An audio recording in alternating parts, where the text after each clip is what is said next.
As Serena stared at the photo that had just been slid under her door, her breath caught in her throat because the man smiling in it was the same one who had been declared dead 15 years ago, and he was standing in her kitchen, right now, waiting for her to turn around.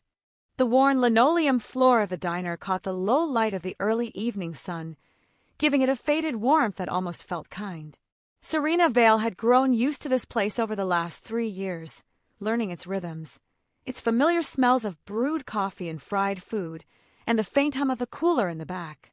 Her shift ended at 6, and every night without fail she would push the heavy metal door close behind her, step into the cooling air, and walk home with her dance shoes tucked neatly in a second-hand tote. It had become her ritual, the quiet walk back, the quick meal, then moving the coffee table in her small living room to clear enough space to rehearse. Her Bluetooth speaker, scratched along the edges, had been a lucky find at the pawn shop 3 months ago. Its sound was tinny, but to her it might as well have been an orchestra. Every night she played the same track list on loop, hitting the same counts again and again, adjusting her arms, sharpening her spins, holding her balances a second longer each time. The wooden floor was warped in places, but she had mapped every flaw, using them to test her footwork and build control. This audition was more than a performance. It was a lifeline. If she impressed the judges tomorrow, she would secure a full scholarship at a performing arts college 2 states away. She had imagined it 1,000 times, stepping onto a real stage, training with instructors who cared about her potential, and walking away from the life she had been forced to endure under her parents' roof. The morning of the audition arrived heavy with the scent of burnt toast and cigarette smoke. Serena woke before dawn, her stomach tight with a mixture of nerves and anticipation. In the kitchen, her mother sat at the table scrolling through her phone, nails clicking against the chipped mug in her hand. She didn't look up when Serena entered. Across from her, her father leaned back in his chair, the television blaring a sports recap show. A beer was already in his hand despite the clock reading 8 in the morning. "You're up early," her mother said without lifting her gaze from the screen. "I have to be," Serena replied, keeping her voice even. "The audition is today." Her father turned, not with pride, but with the smirk she knew all too well, the one that came before something cutting. "Oh, right, your little twirling act," he said, spinning around like a wind-up toy for strangers. "It's an audition," she said, but before she could finish, he cut her off sharply. "Don't waste time talking about things that are never going to happen." Her mother's laugh was soft but sharp, the kind that slid under the skin. Serena took a piece of toast, not bothering to answer.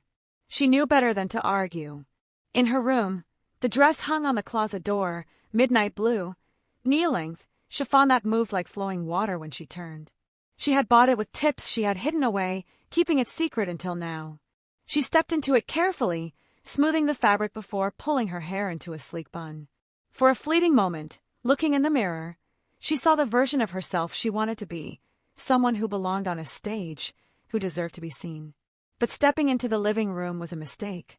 Her father's gaze swept over her. He placed his beer on the arm of the couch, tilted his head, and gave a low whistle that carried mockery rather than admiration. "Well, look at you," he said slowly. "Trying to dress like you're someone important." "It's for the audition," she answered, adjusting her hair. "I have to be there early for warm-up." "You mean to embarrass yourself in front of strangers," he said, leaning forward. "At least your legs work for now."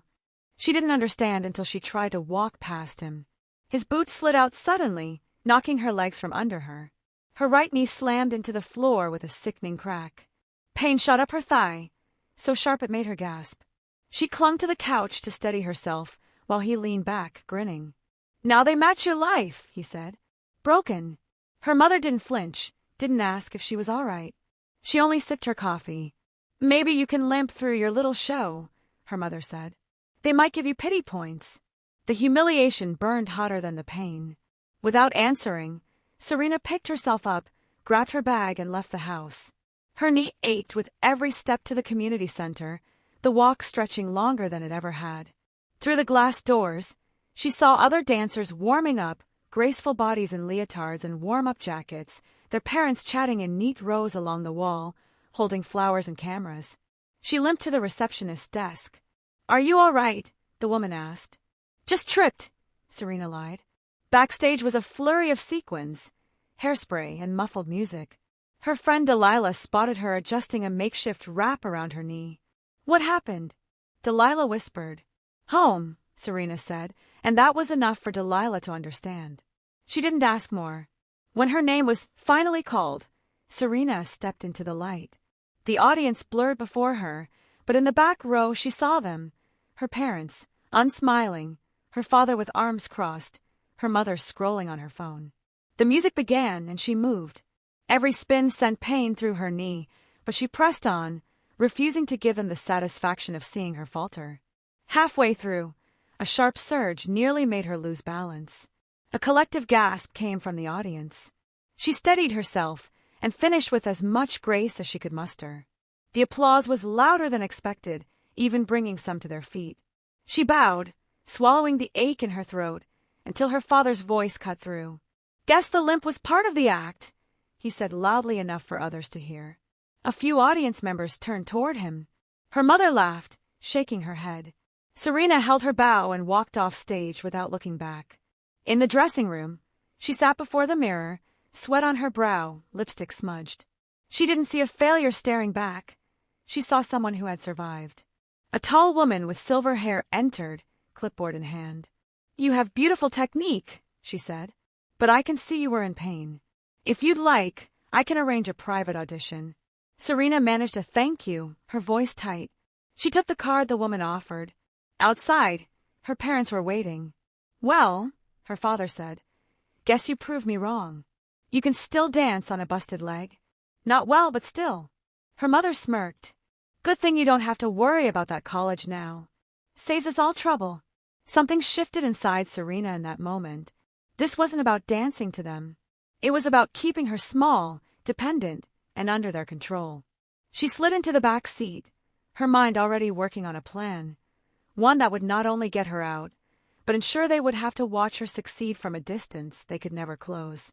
The card from the silver-haired judge sat on Serena's desk like a promise. The morning after the audition, she dialed the number with steady fingers. Her voice was calm when she introduced herself, even though inside her chest her heartbeat raced. The judge remembered her instantly and arranged a private audition at a small studio 2 towns over. Serena thanked her, but she did not ask about tuition or conditions. She had already decided her next steps. Leaving was not enough.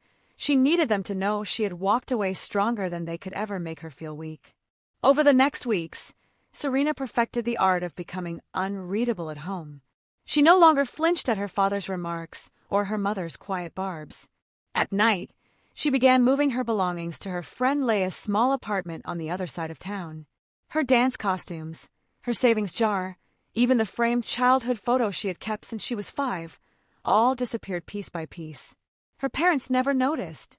She kept her acceptance letter hidden until the night of a dinner her parents were hosting for a group of people they wanted to impress.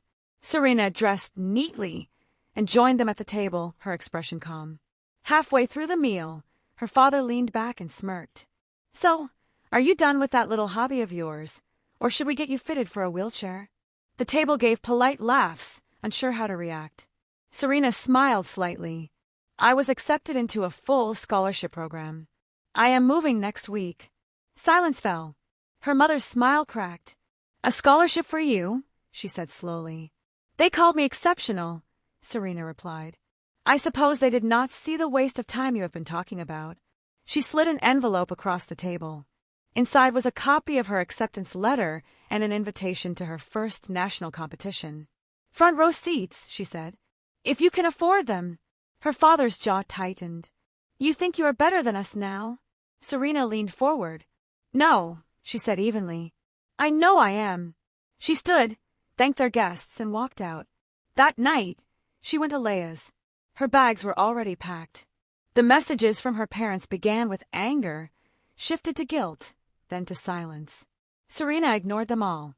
She focused on her training, on building herself into someone they could never diminish again. Her first national competition came 3 months later.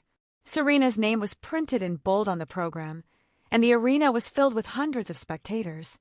She spotted them near the back, her parents standing behind the last row of seats. They had not bought tickets close enough to touch her moment. When the music began, Serena danced with deliberate grace, each step an unspoken message.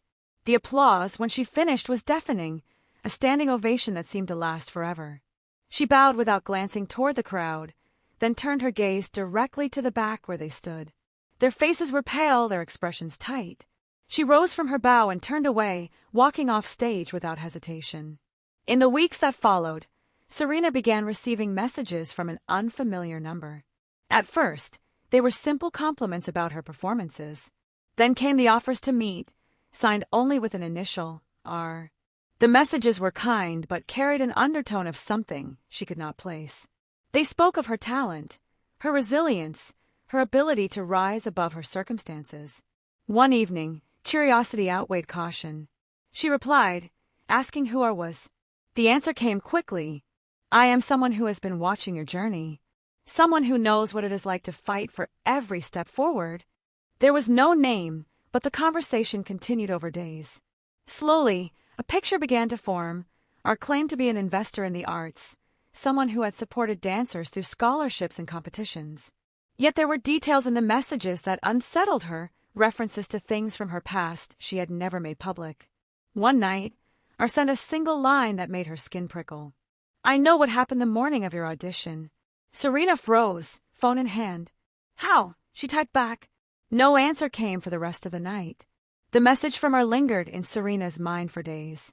She tried to push it aside during training, telling herself it was probably a harmless admirer with a good memory. Yet the way the words were framed, the subtle precision in describing that morning, made her uneasy. Few people had been close enough to know what happened before the audition. Fewer still would dare to bring it up. She did not reply immediately. The silence from her side seemed to provoke R, because 3 days later, another message arrived. You do not have to pretend with me. I have seen the way you fight through pain.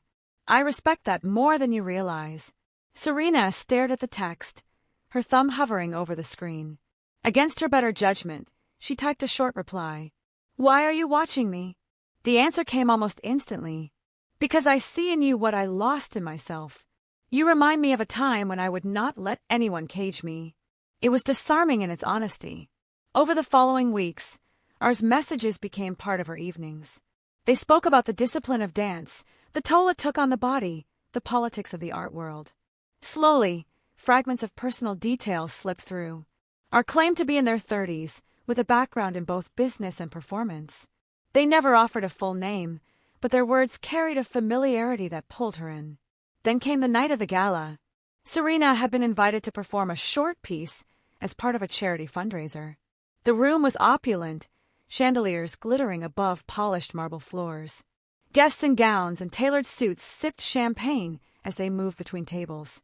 She spotted Leia near the front, giving her a quick, encouraging wave. When she stepped onto the small stage, she felt the hush of anticipation ripple through the crowd. Her performance was sharp, elegant, and over too soon. The applause followed her as she stepped down into the mingling guests. That was when she felt it, the weight of someone's gaze from across the room. Turning, she saw a man she did not recognize. Tall, dressed in a dark suit that fit with effortless precision, his hair neatly styled, his eyes locked on her as if no one else existed. He did not approach immediately, but when she glanced again, he was closer. Serena Vale, he said, his voice low and smooth. It is good to finally meet you. Something in her chest tightened. Who are you? She asked. Call me Raphael, he said. But I suspect you already know me as R. Her breath caught. He smiled faintly, as though reading her reaction like sheet music. They spoke for the next hour, his presence both calming and unsettling. He told her he had been following her career quietly, investing in the arts through anonymous channels, and that her resilience had caught his attention. He spoke of opportunities abroad, of stages she had only dreamed of. Yet under his charm was an intensity that made her wary. At one point, when the crowd shifted and a waiter brushed past them, his hand grazed hers lightly, deliberately. It was the smallest touch, yet it carried an unspoken claim. That night, as she lay in bed, she could not stop replaying their conversation. Part of her was drawn to him, to the idea of someone powerful and influential believing in her potential. But another part heard a quieter warning in the back of her mind. People who watch from the shadows rarely step into the light without reason. Raphael's presence in her life grew quickly after that night. He sent flowers to her rehearsals, sometimes with notes that were poetic, other times with lines that felt almost like instructions.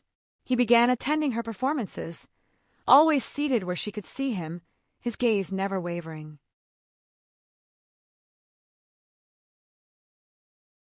One evening, after a particularly grueling rehearsal, he invited her to dinner at a quiet rooftop restaurant overlooking the city. The night air was cool, the lights below shimmering like a sea of stars. "You have a choice to make, Serena," Raphael said, leaning forward slightly. "You can take the safe path, remain here, and let the same people who try to keep you down believe they still have power over you. Or you can step into something greater, something where no one can touch you without my permission." His words were wrapped in velvet, but the meaning was steel. "What do you want in return?" she asked. His smile was slow, deliberate.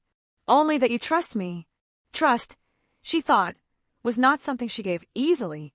Yet something was intoxicating in the way he looked at her, as though he already saw the future she wanted and was holding the key to it.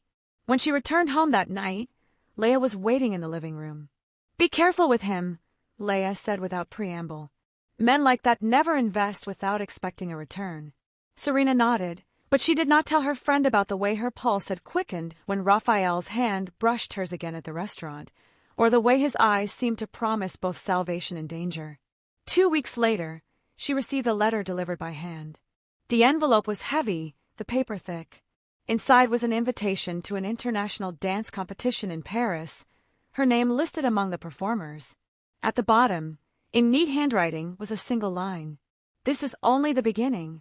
The moment Serena stepped onto the cold marble floor of the Grayson estate, she felt the weight of every unanswered question pressing on her chest. The sprawling mansion seemed almost too quiet for a place that had been at the heart of so many whispered threats, and veiled betrayal shadows stretched long along the grand hallway, lit only by a faint amber glow from the antique lamps. Each step she took echoed like a ticking clock counting down to something inevitable.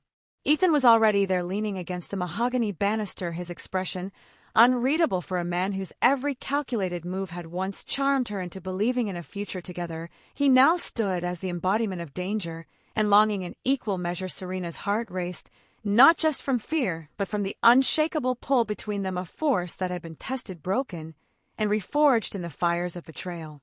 "I got your message, Serena," said her voice steady, though every instinct told her to be ready for the worst. Ethan's gaze lingered on her just long enough for her to wonder if he was searching for cracks in her resolve before he finally spoke. "They know everything, and they are not going to let you walk out of here with the proof you found." His voice was low, but it vibrated with urgency as he stepped closer, the scent of rain clinging to his coat mixed with the faint trace of her perfume still lingering in his memory. Serena clutched the thin leather portfolio against her chest. Inside were documents, photographs, and financial records connecting the Grayson family empire to crimes that had shattered lives across continents. The evidence was her only bargaining chip and her greatest liability at the same time. She had fought for every piece of it, navigating double crosses, coded messages, and near escapes, but here, standing in the belly of the beast, she knew her next decision would either save her or end everything. Footsteps sounded from behind, and Serena turned to see Eleanor Grayson descending the staircase, her hand gliding down the polished rail. Eleanor's eyes gleamed with cold amusement, like a predator amused by the struggle of its prey. "You've always been stubborn, Serena," she said in a tone dripping with condescension. "You could have had comfort, luxury, even love, but instead you chose this." Eleanor gestured toward the portfolio as if it were nothing more than a meaningless trinket. Serena forced herself to remain still, even as her pulse thudded in her ears. She had expected anger, threats, even violence, but Eleanor's calm composure was far more unnerving. Ethan shifted slightly, placing himself between the two women, but Eleanor's smirk widened. "I see you have not told her yet," Eleanor said, her gaze flicking to Ethan before returning to Serena. "The man you trust the most has been playing both sides since the beginning." Serena felt the floor tilt beneath her feet. Ethan's eyes tightened almost imperceptibly, and he took a slow breath before speaking. I had no choice. I had to make them believe I was loyal to them long enough to protect you. If I had told you everything, you would have never walked into this house with me. Serena wanted to scream, wanted to run, wanted to throw the portfolio in Eleanor's face and demand the truth, but the part of her that had survived every twist so far knew she needed clarity before action. Eleanor stepped closer, her heels clicking softly on the marble. You have one chance. Give me the portfolio, and I will let you walk away unharmed. You can disappear, change your name, live out your life somewhere far from here, or refuse, and neither of you will leave this place. Serena's breath caught in her throat.